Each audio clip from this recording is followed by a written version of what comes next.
Hey guys, Operation Poor here. Forgive me if I'm a little bit shaky. I just had got done on a pretty intense workout. So this is really just a discussion. This isn't a how-to video or anything. I have multiple videos containing information on these topics. And given that, and then everybody having an opinion and, people like to comment and stuff, I wanted to address some things. Now, I also want to say I don't mean any disrespect to people. Um, that is their opinion, but I do a lot of work and a lot of research on my content, and I kind of, it's kind of my autistic hobby, if I'm being honest. Just saying. So I might get a little bit heated, and if I do, I don't really mean anything by it. It's just that some people really do have idiotic opinions, and they are stuck in a headspace. Typically, I receive comments, and I don't know if they ever actually were in the military or in some conflict. Like I said, if you fought for your country, I don't care if you're American, Canadian, whatever. Great respect to you. Thank you for your service, right? But with that comes a certain ego and a pride I see a lot of the times, and they will kind of comment stuff and say, "You're wrong, you're dumb, you're wrong because we did this and that, and you just don't know what you're talking about because this and that." But we're going to get into the reason why that they are wrong and why I'm right. And I'm not trying to be conceited, but the main the main key into this is I solely teach and I'm an expert in guerrilla warfare. I know a little bit about conventional warfare.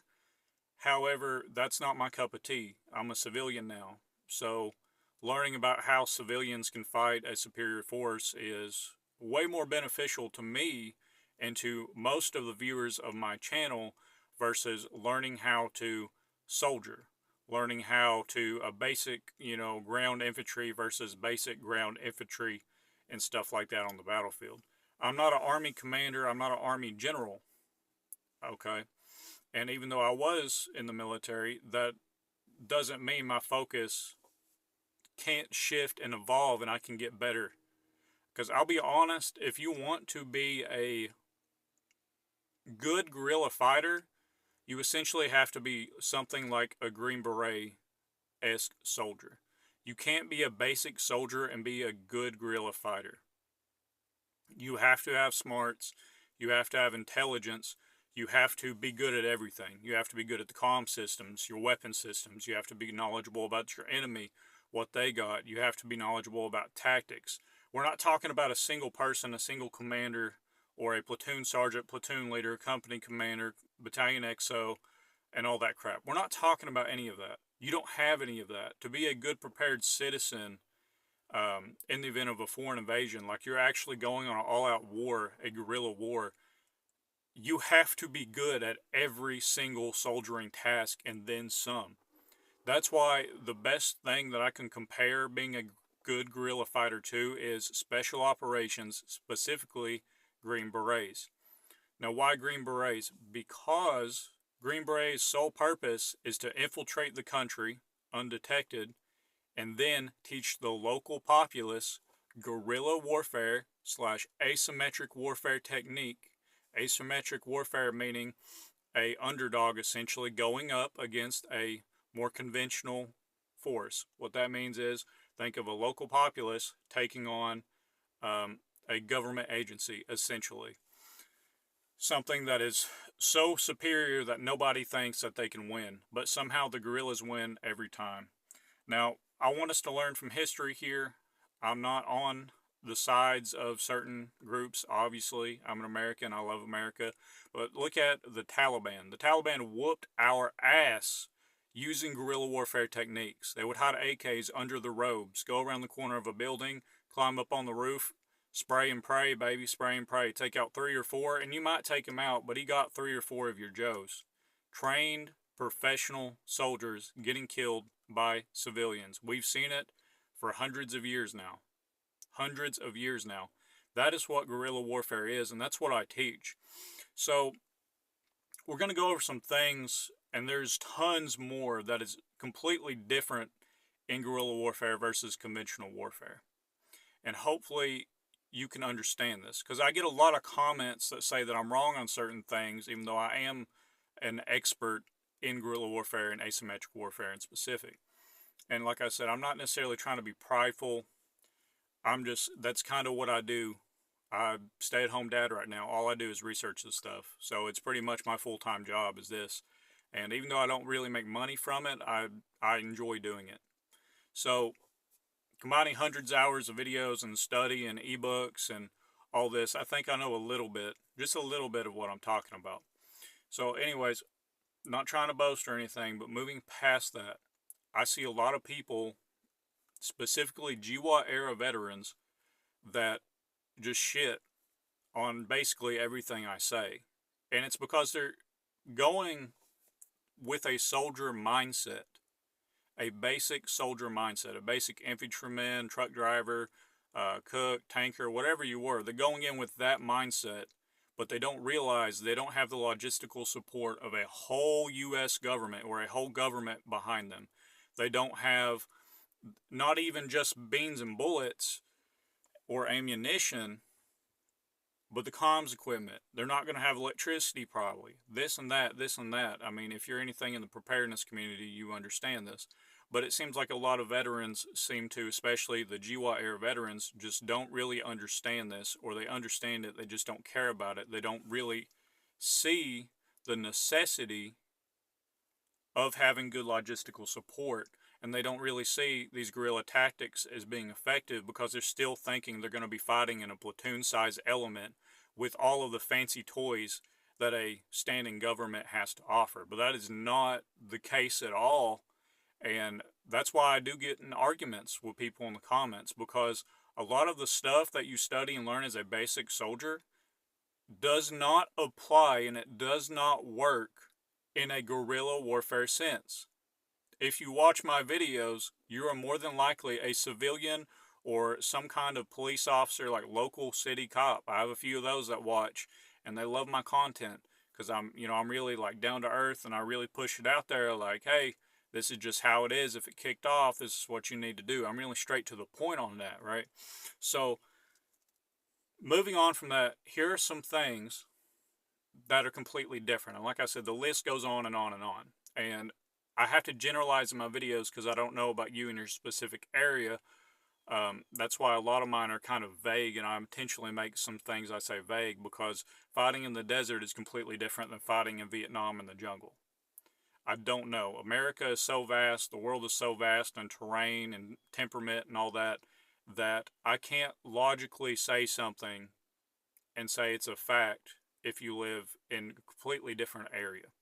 So here's some things. I'm going to generalize it and then try to explain the best possible way that I can how it's different. I'm just going to give a quick overview. So let's go. Let's get into it.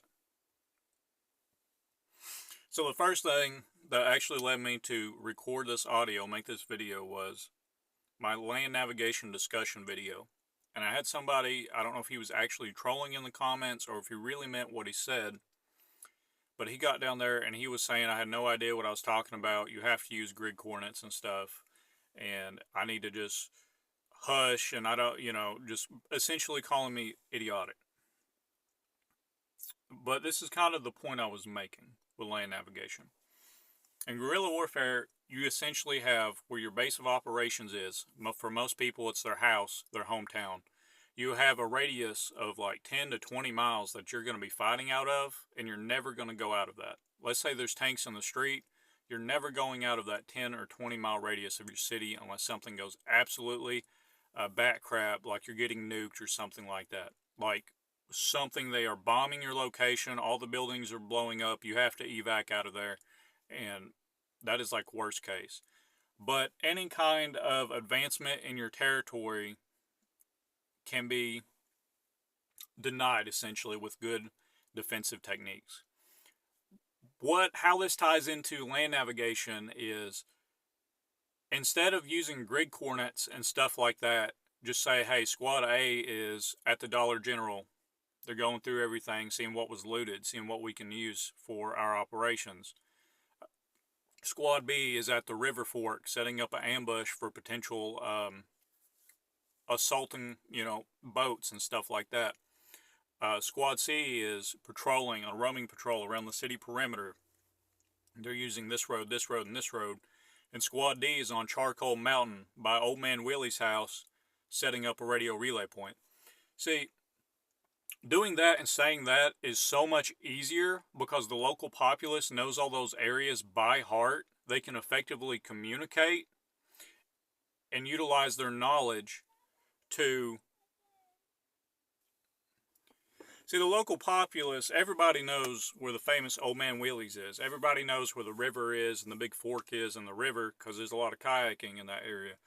Knowing every stick, branch, stream, lake, stone in your county or your tri-county area, if you live on the border or something like that, will save your life, because you're not sitting here trying to calculate 16-digit grid coordinates, 8 each, for longitude and latitude on a map, trying to figure out where the hell everybody is. You can just not even use code names. You can just say where they are. Or if you want to add a level of security, if you're using radios, even if you're running like encryption or something like that, you can add on code names. Old Man Willie's could be OW, or Le Maison. That means the house in French. You could do something like that and completely negate having to use grid coordinates, especially if you're talking on comms, saying 8, 9, 7, 7, 7, 69, 45, like coordinates and crap like that. It's just going to get you killed if they are people listening on the radio. So, land navigation, in the sense of dropping someone off in Vietnam with a map and telling them grid coordinates go here, that crap does not cut it in guerrilla warfare. You're never going to be fighting outside of your home. And when I say home, I'm not talking about your house. I feel like that was lost in translation. I'm talking about the 10 to 20 mile radius of your house. If all you had to memorize in your whole life over the span of years is 10 to 20 miles of buildings, brush, forest, whatever, utilizing drones, driving back roads, utilizing the local populace and the knowledge, it's really easy to do, and a lot of people won't even suspect anything. Now, I don't want anybody to go out here and hurt anybody. This is not legal advice. I'm not a lawyer. I'm not telling you to do anything that could get you in trouble. I just want to add, studying your area and knowing your area is very important. And honestly, you really only need to know terrain association, and you still need to have maps of your area, but just knowing terrain association should get you by, or more than good. Terrain association in itself, which is what I said, just knowing where everything is and being able to look at a map and say, oh, there's a creek down here, there's a creek, and using a compass and maybe some ranger beads, it far surpasses trying to math and learn how to shoot a good azimuth and crap. I'm just being honest. You don't need to figure all that out if you know where you're going and you know the trails. I really don't see how anybody could argue different. You're not getting dropped in a place you don't know. You should know the woods. You should know the buildings like the back of your hand. That should already be predetermined prior to the invasion. Now, to really make this satire right here, this section's kind of satire because no duh. We're talking about uniforms and identity. You don't have standardized uniforms in a guerrilla sense. I mean, you can if you really want to, but standardized uniforms, it just does not make sense unless you really want them.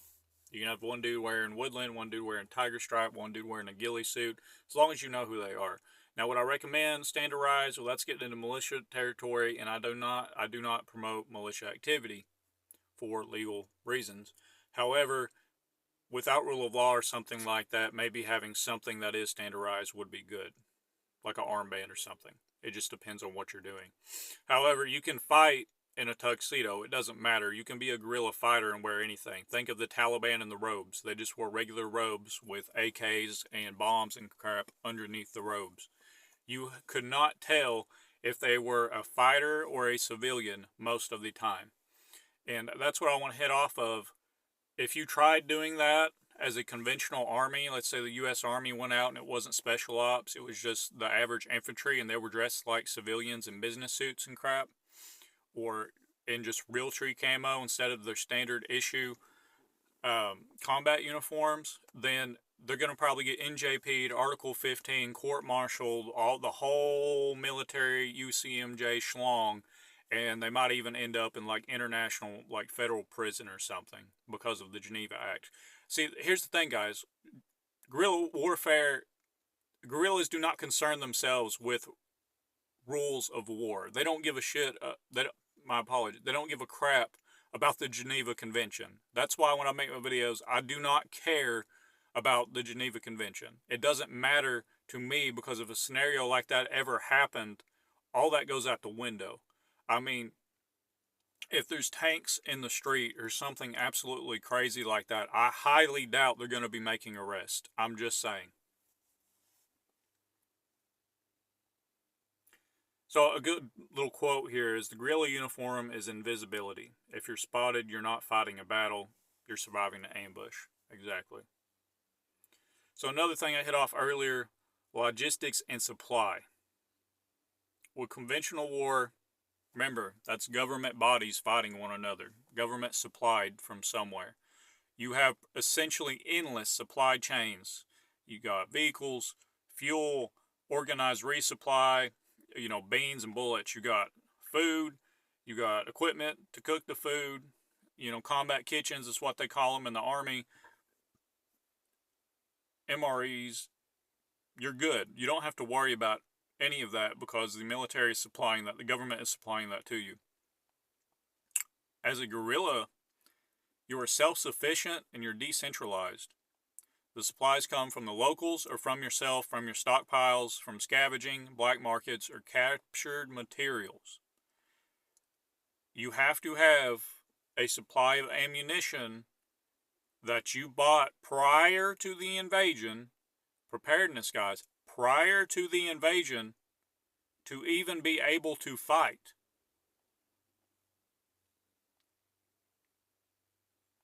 See, conventional armies depend on logistics, but guerrillas survive in spite of them. As a guerrilla fighter, typically you will actually target logistical supply chains, convoys, trucks, food trucks, stuff like that, and you will try to take them out. That is a big thing in guerrilla war. Something also, as a conventional war fighter, you can pretty much set up the United States can put a Burger King up within like 48 hours anywhere they go. They can be spamming Whoppers in 48 hours. Look at Iraq. I've heard stories of that happening. I don't know if it was 48 hours, but they built a Burger King in Iraq within like 45 hours on a FOB, a forward operating base.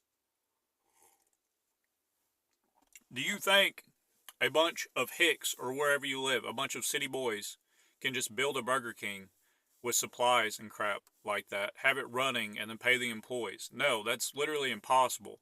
And like I said, some of this is satire. I'm trying to go to the extreme angles to where you really see my point here. Some more conventional things. Fortified bases, you got motor pools, permanent installations, big, gates, stuff like that. You got MPs guarding it, security perimeters, and defense in depth. With guerrilla war, you're pretty much always hiding out. You're looking in caves, temporary camps, and mobile caches. Really, nothing is permanent because you always run the risk of it getting blown up or raided, and you need to always be ready to move. See, a guerrilla base isn't a place, it's a movement. Kind of compounding off the assets of a conventional force, you have communication. So in conventional war, encrypted radios, satellites, they have whole satellites, guys, command nets, structure and procedure, and then obviously, if you're in America, I know the rules are different everywhere. You're supposed to have a business license to run encrypted comms. You're supposed to have this and this and this certification, ham radio license, unless you're talking on CB bands, and GMRS license, and it just compounds and compounds and compounds. If you want to go to digital, that's another price wall. You have to have the equipment to do it. Then you're supposed to, don't break no laws, supposed to have all the license and all that registration with FCC or Federal Communications Commission before you can even talk on most of those frequencies. Military ain't got to do that. They don't care. You know what I'm saying? A conventional force already has that. They have all the equipment and money to buy the best, the encrypted, it don't matter. It's government stuff. They have best of the best. You know what I'm saying? As a guerrilla, you can't rely on that. You have to rely on what you bought and your knowledge and programming it, utilizing the radios, handing the radios out, and teaching others. Remember, like we said, you got to be like a Green Beret. You need to be able to teach this stuff as well as know it by heart. So the internet goes down, and you're like, hey, here's a digital radio with encryption. You need to know how to do this and how to program it if something crazy happens. And then you try to teach them, but there's no internet. Like, if you cannot teach somebody how to do it, then you can't do it yourself. Hopefully that makes sense. But also, a thing with communications and just everything in general. You know, the Army has a man to get the bullets or make the bullets. The Army has a man to deliver the bullets. The Army has a man to shoot the bullets. And the Army has a man to pick up the brass when it's done. As a guerrilla, you have to do all of that. Maybe not make it, but at least purchase it and store it on your own. Use it, and if you want to pick up the brass, pick up the brass. Guerrillas have a bigger responsibility as a whole than a conventional soldier. When you add all of this in, plus the lack of supply and logistics, the overarching tactics completely change. They completely flip. And a lot of people just don't understand that. And I don't see why. I don't understand why they're so dense and set in their ways. I mean, I hate saying it because I am an expert, but they're idiots. They are idiots. If you do not understand, we're 20 minutes and some change in this video. If you don't understand what I'm saying, maybe this space ain't for you. Maybe you need to stay up on that high like, oh, I don't believe in budget anything. You know, I'm going to shoot them with my $3,000 rifle, blah, blah, blah. And I don't believe in foreign invasion. I believe in domestic issues and Civil War. And if you're one of those dogs, hop off here. I mean, for real. Budget stuff can be good. It's a whole different rant. Whole different rant. So, you know, compounding off that, training and skill sets. Conventional war, you're focused on broad military proficiency. You want everybody to be the best at their specific job. Like I said, truck drivers, infantry, stuff like that, cooks, MPs, you know, good at security, policing. In guerrilla war, you're more focused on adaptation and survival, ambushes using concealment and cover, blending, scavenging, and sabotage. Another thing with the guerrilla force, you don't really need that military bearing. I mean, it's good to an extent, but like formation, standing at attention, dress blues. When I was in the military, I thought, you know, if I was in charge of it, I wouldn't even have a dress uniform. Military is there to be lethal. Lethality is number one. Whether you're a cook, a truck driver, or infantry, you're a soldier first or a Marine first. Airman, sailor, whatever. Your job is to kill and be as lethal as possible on the battlefield. Number one. Then your MOS. I never understood why you would need a dress uniform aside from like a funeral. I thought it's a waste. I've always thought it's a waste of money. Combat uniforms, and take that and put it in more ammunition or something. I never liked the idea of a dress uniform. It's ridiculous to me. Separate rant, but hopefully that makes sense. I know that probably made a lot of people mad, but when I was in, I did not wearing my dress uniform at all.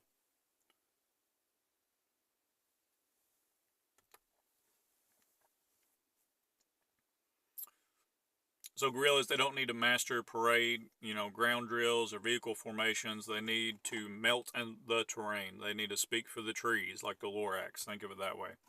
A guerrilla learns to fight from experience, not doctrine.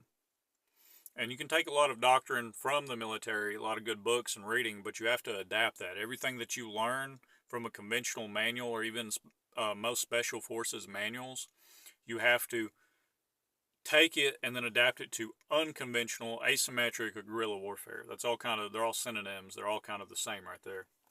They're synonymous with one another. So terrain and mobility, this is the next thing. In the conventional sense, it prefers open terrain and large-scale movement. They're moving battalions, companies, or at least platoons across vast areas to cover a lot of land. In guerrilla war, you try to avoid the roads as much as possible. You operate in forests, jungles, mountains, and urban runs with local knowledge of the area, and every terrain feature becomes both weapon and shield. For the guerrilla, the terrain is the army. So think of, you see all those memes of so-and-so country lands in Appalachia and they hear a banjo and they don't even see him and they're getting shot with like arrows and like buckshot and crap. Well, that's literally what that is literally what the meme is referencing right there. When you have knowledge of the area and you know how to camouflage yourself and hide and conduct a good ambush, you know 90% of guerrilla warfare. And it's almost unbeatable, especially when you don't have to play with the rules of war because you don't care about the Geneva Convention. There you go. Almost unbeatable. So, intelligence and recon. I swear we're about to wrap this up. This is going to be about a 2-hour video right here. Conventional war, they use drones, satellites, recon platoons, and formal reports. Guerrilla war is more focused on human intel, which you can use equipment, you can use drones, game cameras, stuff like that. But it's mainly human intel and local observation. They see through patterns of life, not aerial imagery, like I said. Technology is kind of catching up, though, and thermal drones, thermal optics, it's catching up. So a reconnaissance-based guerrilla force, like a little squad or platoon, is completely viable in the modern day. I'm 100% going to back that. You can study recon doctrine and stuff like that, and for recon and anything that's more special ops aligned, it typically translates better to guerrilla war.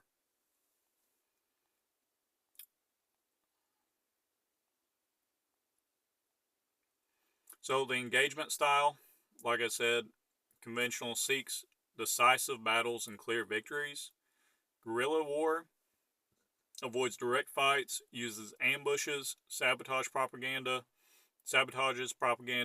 and time to wear down the enemy. Look at Vietnam. Look at the Taliban. Look how many years they fought and fought and fought and then eventually drove the U.S. away. Like I said, I'm not saying, I'm for either one of those parties, the North Vietnamese or Taliban, but we have to be honest. They inspired the civilians, which joined their cause, and it was a never-ending battle. That's what guerrilla war is, guys.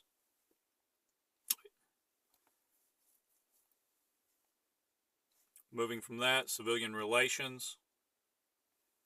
If guerrillas can get civilians on their side, it's a never-ending battle.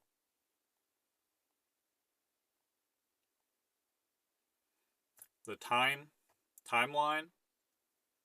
In conventional war, you have timelines, rotations, and campaign goals.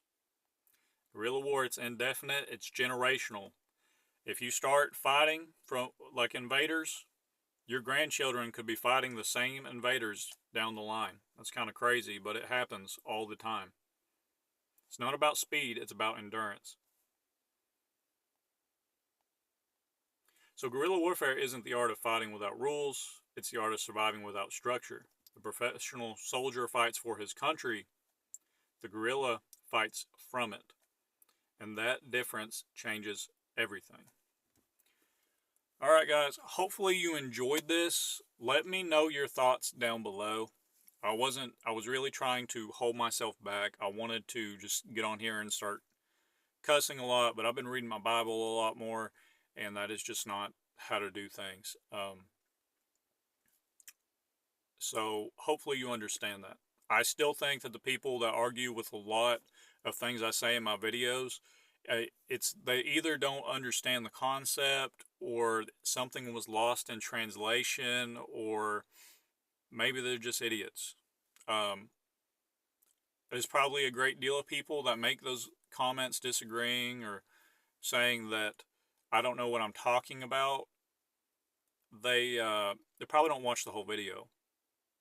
That's probably what it is. Especially, I mean, I'm not gonna lie, I hardly ever, rarely watch a whole video now, and I'm trying to work on that. But the TikTok generation, TikTok is like killed our brains, honestly. So when someone puts out a 30-minute video discussing marksmanship, or I'm trying to think of another one I recently did, marksmanship, or why land navigation isn't that great for Guerilla War, or my thoughts on 22 LR, and it's like 40, 30, 45 minutes, hour long. I can understand skipping through it and stuff.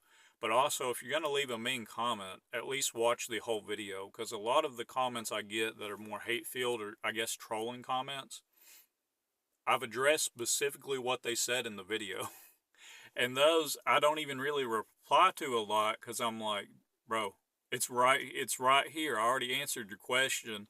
Like, But God bless you guys. Au revoir. À bientôt. See you next time on the mountain. Peace. Oh, one more thing. Patreon and buy me a coffee. Like I said earlier, this is kind of my job right now, and I'm not getting any money. Stay-at-home dad right now, and our income has went up slightly, but we've also acquired new bills. I'll put it that way. So it helped a little bit, but I can't really be shooting and doing all this crazy stuff. I can be getting B-roll footage and talking over it. That's pretty much what I'm stuck to. I want to do a lot more. I really want this to work out, guys. But